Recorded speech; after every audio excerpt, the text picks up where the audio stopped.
So what have you been up to? How have you been? Been pretty well. Just mostly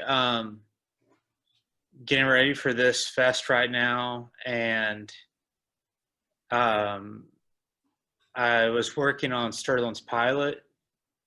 Uh, I was just on set as a health COVID monitor. I wanted to learn that for this festival, Yeah. and it gave me all access to, and so that was good. And now we're working on for Netflix a series about the Girl Scout murders, the Gene Hart story, Yeah. and just moving forward with that. And so I'm mostly writing right now. I'm writing and still doing my regular. I mean, I'll always play music. It's not a hobby, but it's just something that I'll always have in it. It'll always be a part of my thing. And but kind of I wrote a screenplay in 2007 called Heavy Metal Indians, and it was about the murder of Donnie Beartrack, who I grew up with in Tahlequah, and we skateboarded together. We're the same, same huge peer group, and wrote a screenplay about that. Went through Sundance and went through Tribeca with it, and just kind of, that's a tough world, film, and but now, you know, that's when Sterling and that's when our like friendship and creative partnership started. I was, we were the only ones at that time. This is the OOs, or Yeah. that we were all we felt like we were all we had, and but so yeah, so I'm just kind of moving into kind of writing, still doing everything, but this is kind of like the new focus is text, and and uh, you know So that other things. so that's what Pardon? that's been taking up your time recently because I know you came into the Tulsa Artist Fellowship as a multidisciplinary artist. Like you said, you've always made music and you've done some visual art and design work and then curation, but that's interesting. I didn't know you had been writing recently, or focusing on that. Yeah, I mean, everything I do is really, storytelling, and and I only know the stories here, but I'm really interested in the stories here, and so like, you know, I grew up in Tahlequah, but my mother's family was from Pawnee, and my father's family was from, or is from, they're still there. My mom's in Pawnee, and my dad's in Dewey, and so my dad's a Delaware from Bartlesville, Dewey area, and my mom's a Pawnee, Kiowa from uh, Pawnee. So I grew up around like a really colorful cast of characters, and especially in Tahlequah at the time when the Cherokee Nation was kind of um, building the blocks of what they were becoming now. Yeah. And so I feel like the story I'm telling is kind of what I've seen, in my short time here. It's all connected. I'm was never my undergraduate training is at the University of Oklahoma, art history, with a kind of a well-known lady named Mary Jo Watson, and so she became the director of the art school. Um, and so yeah, I feel like I'm just telling one very big long story, and I see the connections, and I just I'm not really concerned with I can't make those connections for everybody all the time, so I'm just just doing the work, and it's just a good time to be here. It's a great, the fellowship's great. Opportunity is a great opportunity for me to focus on this, because otherwise I it's it just make it much more difficult to do it at a distance, or if I wasn't free to focus on these things. Yeah, and I think that idea of storytelling is really interesting in the context of noise music, which most people would think is very, very abstract or hard to contextualize. But I think for the people creating that music, or those who are, into it, that it really does make sense, and it really does communicate certain feelings, certain emotions, and at times, as you said, stories. So maybe for people who will watch this that are unfamiliar with noise, can you talk about that genre and your work in that, and about bringing that to Tulsa with Noise Fest? Yeah, I think that noise is just like you know uh, country or jazz, where you can it can be as abstract as do da dee, yodel he, all that business. But I'm harsh noise is not really my uh, focus. Um, it was a I started playing noise music around the early 2000s, and I was always reading this blog by a fellow named Brad Rose, and he had a really internationally known, internationally critically acclaimed record label called Foxy Digitalis, and then it became Digitalis. And one day I'm reading, and I think it was a Sun O, article, and I reached out to him. I was just like, I can't believe that you're just down the road here.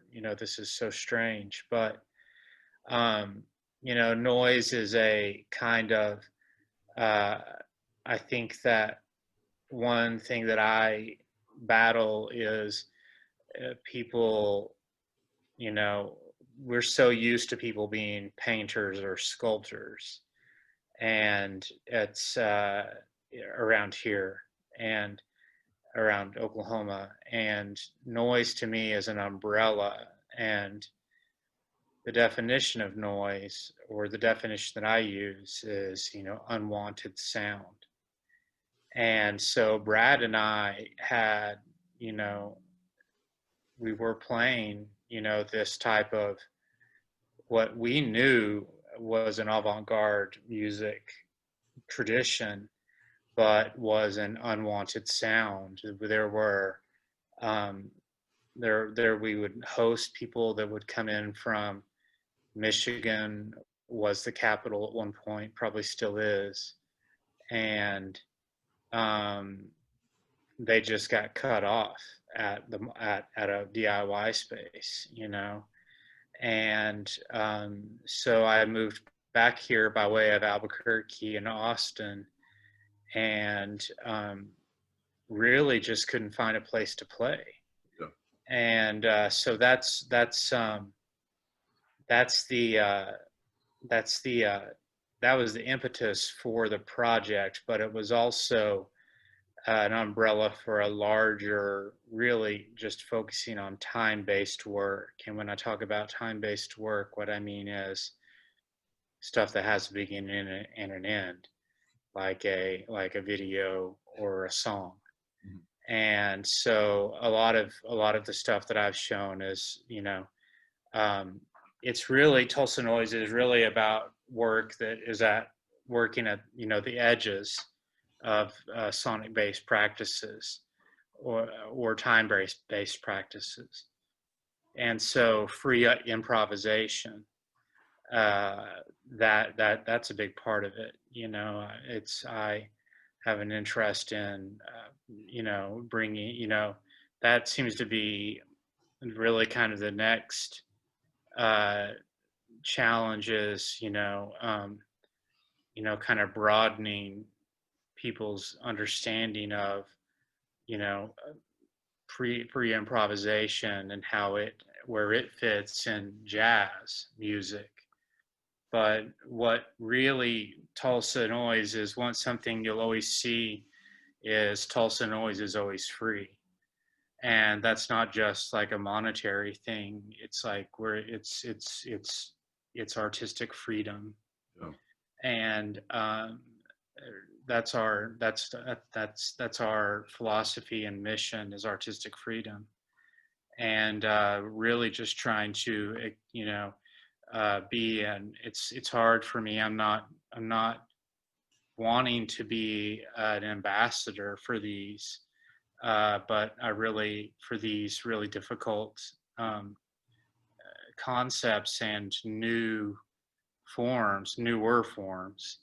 But I am earnest in my belief that there's a need for that here. Yeah. There's, it's a we're pigeonholed as a very conservative state. That I see that moving, that attitude, is also expressed by, and in mute, in people's attitudes towards music. That's not music. That's noise. That's, and that's true. However, just like, and informed by, queer theory and gender fluidity, um, it complicates it because noise does become uh, organized into sound or organized into music. Yeah. Sound first, noise second, uh, music third. Is kind of how I teach it whenever I'm in an academic mode. But it's there. What was weird was I was at a festival in Detroit, and I saw these T-shirts that said, Tulsa, Oklahoma, and I had seen this cult love sticker everywhere. And I just stopped one of the people and was like, "I'm from Tulsa," and they were like, "Wow, no doubt." And so that started my collaboration with Cult Love, which is just an ongoing um, kinship with them. And I also work with Matthew Hex, who is bone magic and gospel, and he was doing a lot of the same things that I was doing, but he was doing them in Stillwell, Oklahoma, which is the highest population of Cherokees in the world. And so it to me they all it's not, I can't really separate all of my experiences into just this is that, because even my experience as an American Indian and singing peyote songs and understanding that those songs don't oftentimes don't have words. They're vocables. Um, they are meant to create, to enhance a trance, or the repetition. Uh, there was a actual crossover at one time in the 60s during the New Age era, kind of the 70s, when New Age was really popular.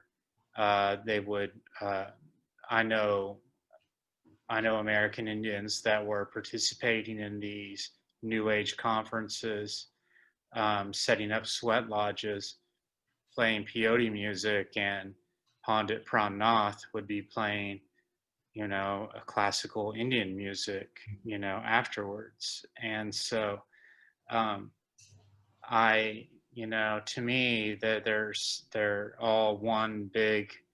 It's just one big story, Yeah. and I just, it's. I feel, and I'm sure you feel the same way. I'm sure many of us feel the same way. Is that Oklahoma is kind of an undiscovered gem that has a lot of stories in it that have been ignored, and yet they're yet to be told. And it's just a really good time to be here, and people are ready for them. People understand the importance of them, and it's still not easy, but it's that's where I'm coming from. That's my um, you know that's my mission. Is really, I'm just telling stories that are more relatable to my experience, rather than what I see as kind of a uh, the Kiowa went to Santa Fe, and Santa Fe commodified Indian art and then influenced it, and kind of constrained it, while we were here, uh, you know, very independent and very sophisticated in our own right. Yeah. And they, that that became a market and a money thing. And um, so and on one hand, I have nostalgia for a lot of that art, and on the other hand, it's, a lot of, I know, especially my cohorts when I was in post commodity, that was a main concern of ours, was kind of destroying these myths about what it means to be an Indian, or a Native American, whatever nomenclature you want to use. But it's not just it's just not just brown skin. It's understanding community, and understanding our, the complexities of it. And yeah, so I was just, I will ramble, but it really goes back to, my mother was an Indian educator at Northeastern State University, and my father and my brother are both specialized in Native American law. Mm. And so I've got a healthy dose of both often. And I think that's kind of reflected in my work, because a lot of, deep down in my work, are, especially when it comes to Native American church, a lot of the flat work I do, and some of the performative, the sound work I do, related to the peyote religion or Native American church, is really about, freedom of religion. Yeah. And those legal battles that are they're not ancestors, they're still alive, but our, parents had to fight, and things like that. And outside of those, it's interesting that you've taken that as a departure point for your work, because outside of those circles and these small Oklahoma communities, or academia, even, that stuff is pretty obscure, so I mean, as somebody who grew up around here and has read some of the academic work and stuff, it's still something that needs a lot of elucidating, I think. But I have a question about some of the younger musicians and people you've encountered in Tulsa that you've been working with, such as Cult Love, or Lars or Natty, or what have you found in Tulsa coming back that I believe you've really been trying to foster, kind of in parallel with Noise Fest, some of these other musicians you've hosted at Cameron's studio and recently done live streams with. Can you talk about that?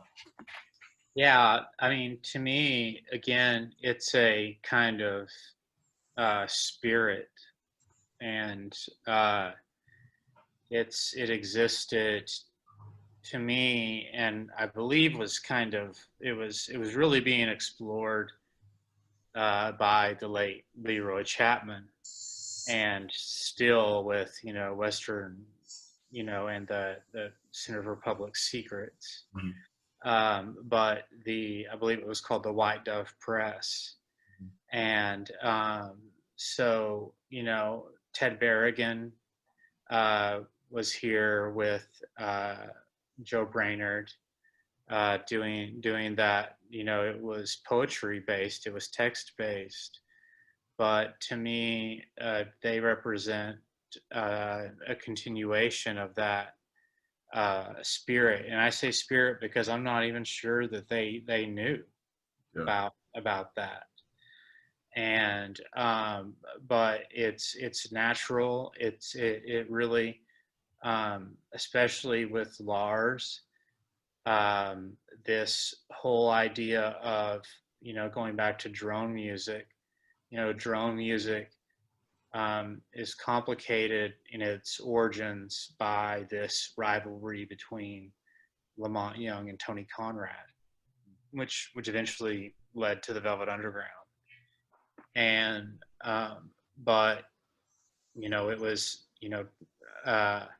Lamont grew up on the plains, and it was the droning of electrical lines and the droning of nature that were his inspiration for his compositions and installations.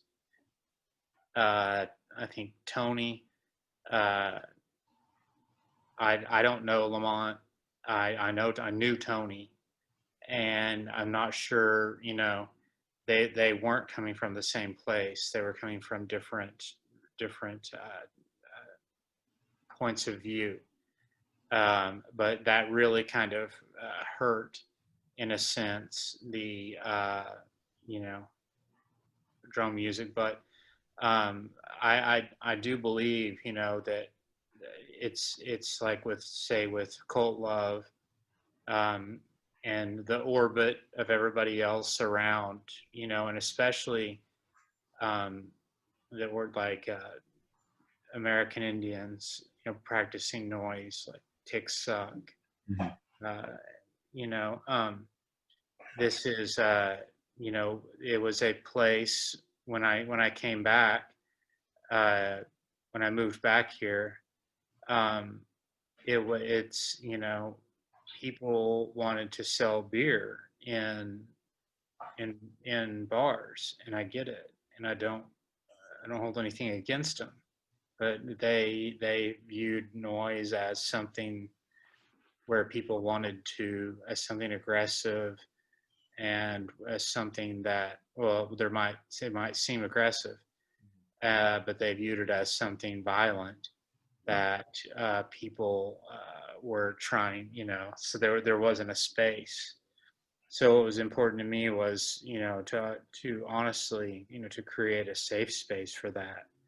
And it was shocking to me that there was a need, and it took a drive and a festival in Detroit to meet those people. And it's probably for the best, that we were so far away, and realized that, we had something in common. But it's it's important that, you know, um, that we, it's important to me not to, you know, like, uh, create this kind of striation where it's like, well, I'm this generation of that, then their generation of that, then this, and then, you know, and so I don't get them.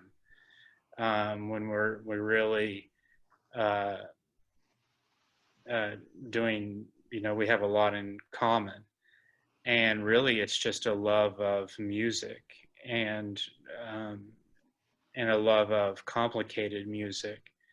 And I think that, say, you know, going again back to Lars, as somebody who has, you know, also studied music, is these are questions that I was asking myself at a young age, you know, does composition end? You know, is it finite? Mm-hmm. And it was just such a relief to me to know that it wasn't. And um, that there were still possibilities. And it was something that, personally speaking, that I could do. It wasn't based in rock and roll's um, rock and roll's obsession with youth and constant, you know, renewal of youth. It was something you could grow old and get better with, you know, or get better at, and it wasn't ageist.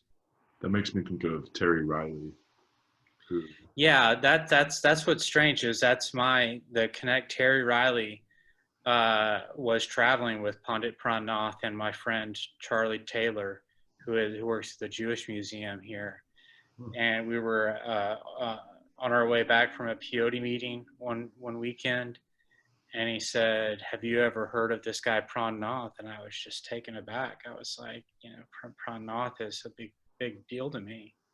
And so Terry and Lamont were students of Pran Nath, uh, Pandit Pran Nath, and he had no students at home, and he, you know, so they became students of his type of classical music.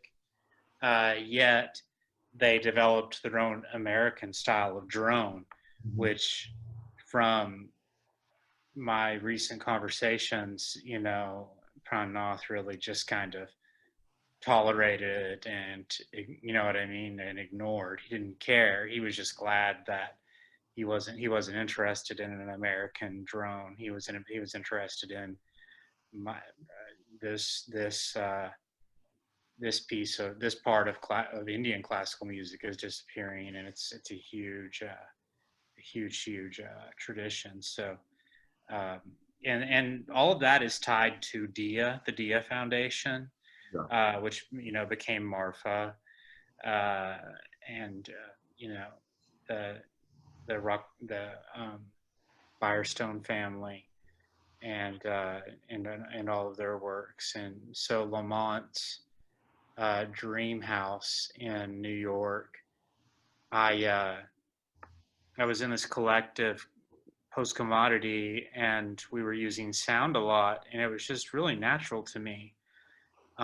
My father, you know, having a bunch of unruly children, was like, you know, you are the loudest. You know, you're not good Indians. You're loud. You know, you're supposed to be able to sneak up. You know, and also this idea of, you know, my grandmother was a very quiet person, but she was a very, you know, she took in a lot. She really listened and learned, and um, a great affection, and really she, you know, helped raise me.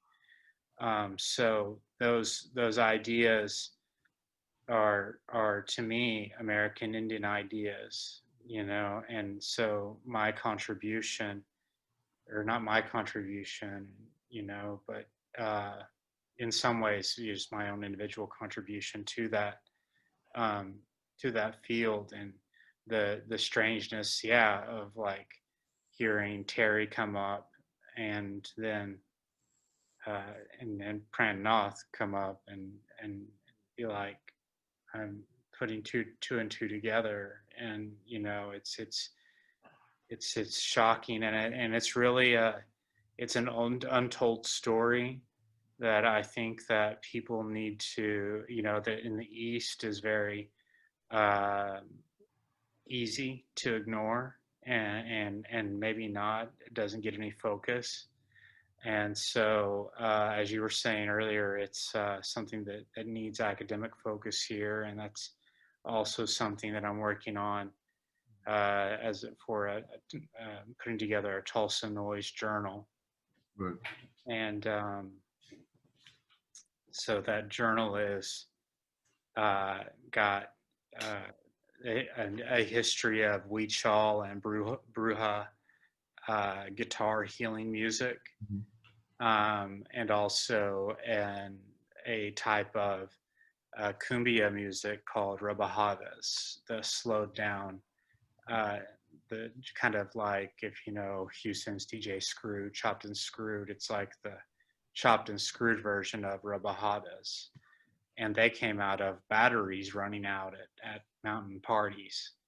So I just feel like really fortunate to be able to do this work. To have the support of the fellowship and the foundation to do it. It doesn't feel like work to me. It just feels like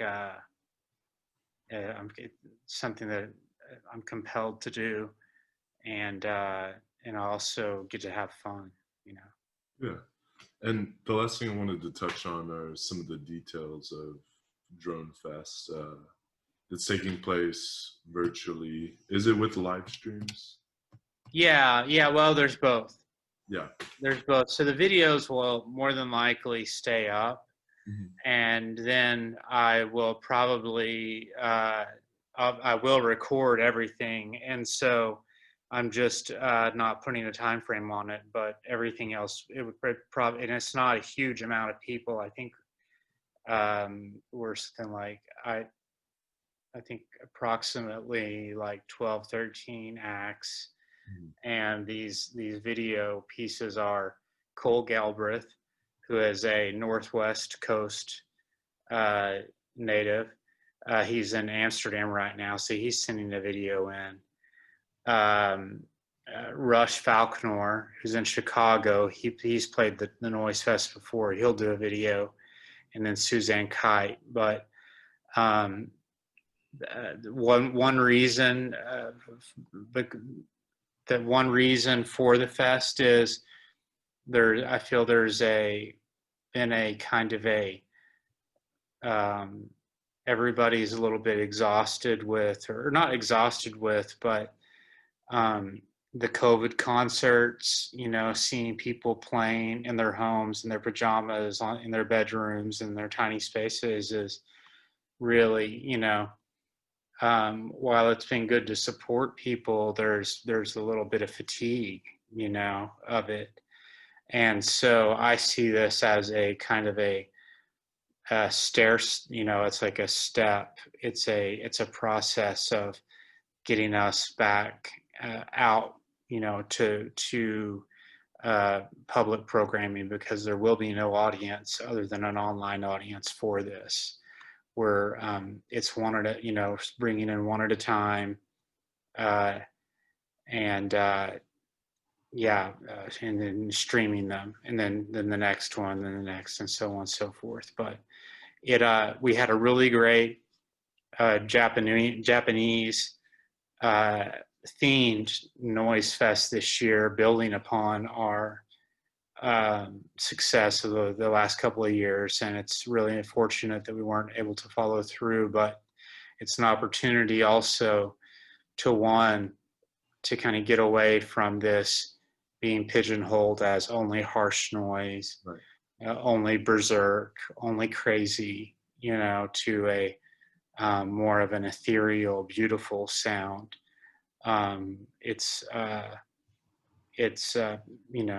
Tulsa Noise catches the name catches the attention, and it's a beautiful name, which I give Scott Stolen. the credit for, you know, convincing me that that was the name. And but we want to expand it to not be just this harsh. I mean, you know, it's not, you know, people like to box things in for their own, you know, to understand easier what they, you know,